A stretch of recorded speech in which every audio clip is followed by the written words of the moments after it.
আপনি কি কখনো এমন একটা পথে হাঁটার কথা ভেবেছেন যেখানে এক পা ভুল মানেই সরাসরি গভীর খাদ, চারদিকে ঘন কুয়াশা, সামনে কিছুই স্পষ্ট দেখা যাচ্ছে না, শুধু পাহাড়ের গা ঘেঁষে এগিয়ে চলা এক সরু পথ?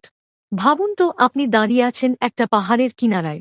আপনার ডান দিকে শক্ত পাথরের দেওয়াল, আর বাঁদিকে কয়েকশো ফুট নিচে অন্ধকারে ঢাকা জঙ্গল, যেখানে পড়ে গেলে আর ফিরে আসার কোনো সুযোগ নেই। এই পথটা কোনো পাকা রাস্তা নয়, এটা তৈরি হয়েছে শুধু বাঁশ দিয়ে। হ্যাঁ, ঠিকই শুনছেন, বাঁশের সরু সেতু আর পথ, যা পাহাড়ের গায়ে ঝুলে আছে। আপনি যখন হাঁটতে শুরু করবেন, প্রথম কয়েকটা পদক্ষেপেই বুঝে যাবেন এটা কোনো সাধারণ ট্রেক নয়। পায়ের নিচে হালকা কাঁপুনি, মনে হবে যেন পুরো পথটাই দুলছে।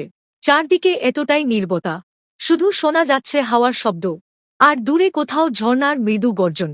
এই পরিবেশটাই আপনার ভেতরে এক অদ্ভুত ভয় তৈরি করবে।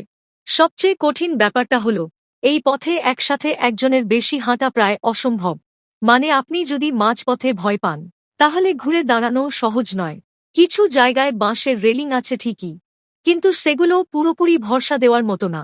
আপনাকে নিজের ভারসাম্য আর সাহসের ওপরই নির্ভর করতে হবে।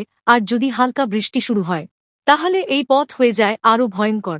পিচ্ছিল বাঁশ, কুয়াশায় ঢাকা দৃষ্টি, একটা ছোট্ট ভুলই হতে পারে বড় বিপদ। অনেকেই এই পথে হাঁটতে এসে মাঝপথেই থেমে যায়, ভয় পেয়ে ফিরে যায়। কারণ এই ট্রেক শুধু শরীরের না, মনেরও একটা বড় পরীক্ষা।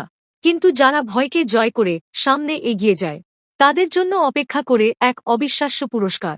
শেষে গিয়ে আপনি দেখতে পাবেন মেঘের মধ্যে দাঁড়িয়ে থাকা বিশাল এক পাথর, যেন পাহাড়ের রাজা। চারদিকে শুধু সবুজ আর অসীম নীরবতা।